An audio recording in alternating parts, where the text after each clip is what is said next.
Dostlar, arıqlamaq üçün dövlət müəssisəsinə gedib sənəd almaq lazım deyil. Yəni belə böyüdməyin. Yəni arıqlamaq istəyirsənsə sən yeməyə fikir verməlisən və fiziki itki çox verməlisən. Və bax, misal üçün da maşın sürürsən, benzinin bitir. İnsan da elədir. Yəni yürüyüş edəndə yağından gedir. Bizim də enerjimiz nədir? Yağdır. Vəssalam. Təbii ki, bir dənə o karbohidrata elə vaxta sal ginən ki, fiziki itki çox verən vaxt olsun. Vəssalam, çətinləşdirməyin belə. İnsan var 2 ildir, 3 ildir elə deyir, necə arıqlayım, necə arıqlayım, necə arıqlayım. Başqa şeyləri tez bilirsən, amma bu tənbəlliyi üzərindən götürmürsən. Çünki tənbəllikdir, bunun başqa səbəbi ola bilməz. Bir də ki, sid ürəyinə istəmirsən, istəsən sən çoxdan eləyərsən.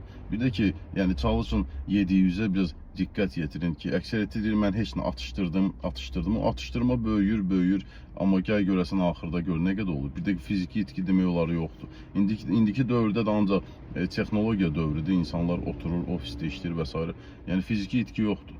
Bir dənə deyirlər ki, mən buradan çıxdım, piyada evə getdim. Onun piyada da 5 dəqiqəlik yoldur, nədir ki bəyəm? Əslində sən bilirsən nə qədər piyada getməlisən və yaxud fiziki itki bilsən nə qədər verməlisən. Bir daha söylürəm ki, çalışın sağlamlığınızı qoruyun.